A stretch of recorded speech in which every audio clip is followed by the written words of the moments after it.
पलवल में आभूषण विक्रेता के साथ हुई लूट की वारदात के पर्दाफाश के बाद हरियाणा के खेल मंत्री गौरव गौतम ने बाजार का दौरा कर कानून व्यवस्था का जायजा लिया। इस दौरान उन्होंने व्यापारियों से बातचीत कर उनकी सुरक्षा से जुड़े मुद्दों पर चर्चा की। मंत्री के इस कदम पर व्यापारी समाज ने उनका आभार जताते हुए पुलिस प्रशासन की तत्परता की भी सराहना की। खेल राज्य मंत्री गौरव गौतम का व्यापार मंडल के प्रतिनिधियों द्वारा गुलदस्ता भेंट कर स्वागत किया गया। खेल राज्य मंत्री गौरव गौतम ने कहा कि पलवल जिला में विकास का पहिया तेज गति से घूम रहा है। पलवल जिला में नागरिकों को स्वास्थ्य सेवाएं प्रदान करने के लिए नागरिक अस्पताल को आधुनिक रूप प्रदान किया जा रहा है। पलवल शहर में 850 करोड़ रुपए की लागत से सीवर लाइन बनाई जा रही है। उन्होंने कहा है कि 25 करोड़ रुपए की लागत से नेताजी सुभाष चंद्र बोस स्टेडियम का जीर्णोद्धार किया जा रहा है। वहीं 100 करोड़ रुपए की लागत से 1.25 साल के भीतर सड़कों का निर्माण किया गया है। आगरा चौक, हुड्डा चौक का सौंदर्यीकरण किया जा रहा है। पलवल शहर को चारों तरफ से भव्य एवं सुंदर बनाने का कार्य किया जाएगा। उन्होंने कहा है कि भाजपा सरकार व्यापारियों के हितों को ध्यान में रखकर कार्य कर रही है। उन्होंने व्यापारियों से आह्वान करते हुए कहा है कि बाजार में अतिक्रमण की समस्या से निजात पाने के लिए सड़क पर दुकानें न लगाएं। बाजार में अतिक्रमण की समस्या नहीं होगी तो ग्राहक भी ज्यादा संख्या में बाजार आएंगे और व्यापार में वृद्धि होगी। उन्होंने कहा है कि माननीय हाईकोर्ट के आदेश पर डीटीपी विभाग द्वारा ग्रीन बेल्ट पर अवैध रूप से बने निर्माण को लेकर तोड़फोड़ की जा रही है, लेकिन कांग्रेस पार्टी के लोग राजनीति कर रहे हैं। उन्होंने कहा है कि विपक्ष के पास कोई मुद्दा नहीं है। कांग्रेस हमेशा व्यापारियों को लेकर तीखी टिप्पणियां करती थी। प्रदेश की जनता ने कांग्रेस पार्टी के लोगों को बेरोजगार कर दिया है। उन्होंने कहा है कि पलवल जिला में किसी भी प्रकार की कोई गुंडागर्दी नहीं होगी। उन्होंने बदमाशों को सख्त लहजे में कहा है कि जो जिस भाषा में समझेगा, जिला पुलिस द्वारा बदमाशों को उनकी भाषा में ही जवाब दिया जाएगा।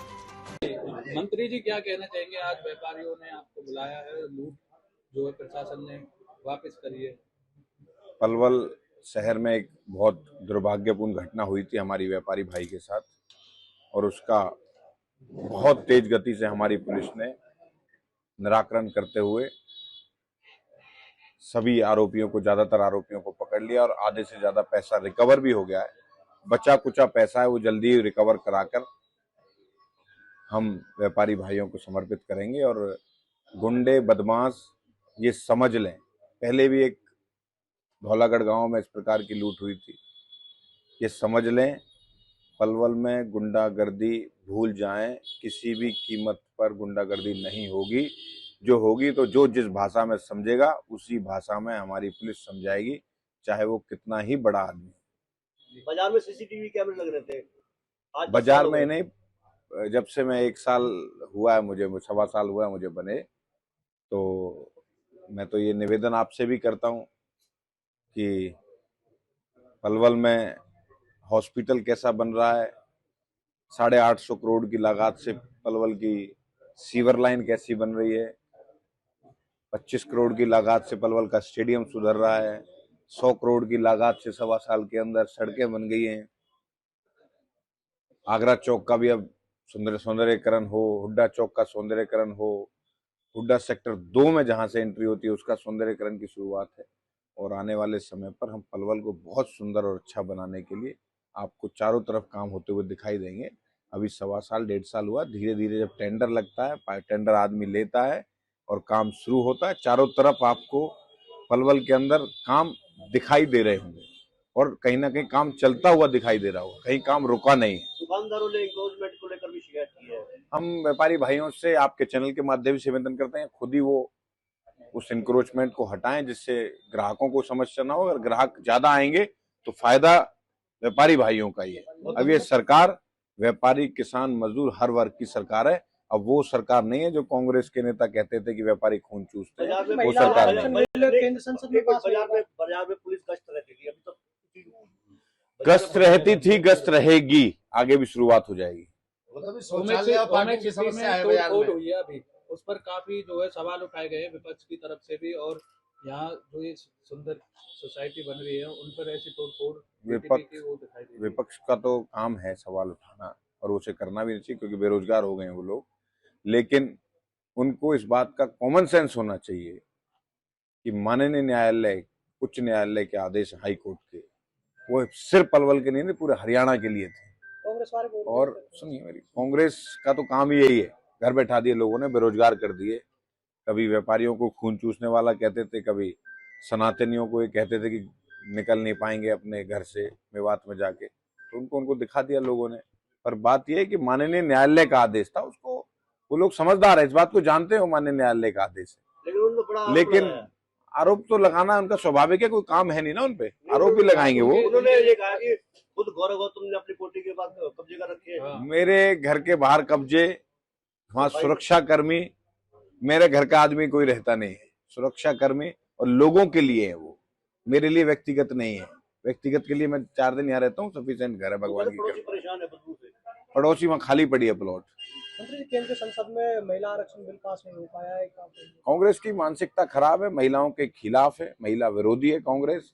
और जिस प्रकार से अभी उनके समर्थित पप्पू यादव ने कितना घिनौना बयान दिया, ऐसे कांग्रेस को इस पर जवाब देना चाहिए। और कांग्रेसी जो बात करते हैं अपनी महिलाओं के बारे में, जरा स्पष्टीकरण दें किस प्रकार 27 तारीख को विशेष अधिवेशन है चंडीगढ़ में, तो क्या कुछ बिल पास होंगे, कुछ बिल पास होंगे, महिला आरक्षण पर भी विशेष होगी चर्चा, लेकिन बिल पास के लिए बुलाया आरक्षण। मंत्री जी, व्यापारी इंक्रोचमेंट के लिए आप कह रहे हैं, लेकिन मैंने व्यापारियों से भी काफी बार रिपोर्ट बनाई है, तो वो कहते हैं कि हमें पार्किंग दी जाए, तभी तो जो गाड़ियां और मोटरसाइकिल है ये वहां खड़ी रहेंगी। इंक्रोचमेंट गाड़ी की नहीं बता रहे व्यापारी भाई, जो दुकानदारों के सामने इंक्रोचमेंट आने जाने की है, वो गाड़ियों की इंक्रोचमेंट नहीं है। वो सामान कुछ रख दिया जिससे लोग आवा जावा दिक्कत नहीं, ये व्यापारी भाइयों की शिकायत है। मैं अगर वो करेंगे तो ज्यादा ग्राहक आएंगे, ज्यादा फायदा होगा। और हम तो व्यापारियों की सुरक्षा और उनके व्यापार कैसे बढ़े उसके लिए लगातार हर संभव काम कर रहे हैं, उनके बीच में रहकर काम कर रहे हैं, उनका आशीर्वाद से काम कर रहे हैं। शौचालय की समस्या है, 2 शहर की पार्किंग और शौचालय मार्केट, जो समस्याएं होंगी व्यापारी भाई बताएंगे, उनको समस्या का समाधान फायर करने का ब्रिगेड काम की हड़ताल चल रही है, आज 16वां दिन है, और जो गाड़ियों का संचालन है वो हरियाणा रोड के वो कर रहे हैं जवान। कोई उनकी डिमांड है, आधी से ज्यादा डिमांड उनकी मान भी ली गई है। कुछ डिमांड है सरकार से, हर आदमी को अपनी बात कहने का अधिकार है, लोकतंत्र है, हर आदमी अपनी बात करे। संजीदगी से आधी से ज्यादा मांगे उनकी पूरी कर दी, मुख्यमंत्री जी के पास मांगा। बंगाल में सरकार बनेगी, भारतीय जनता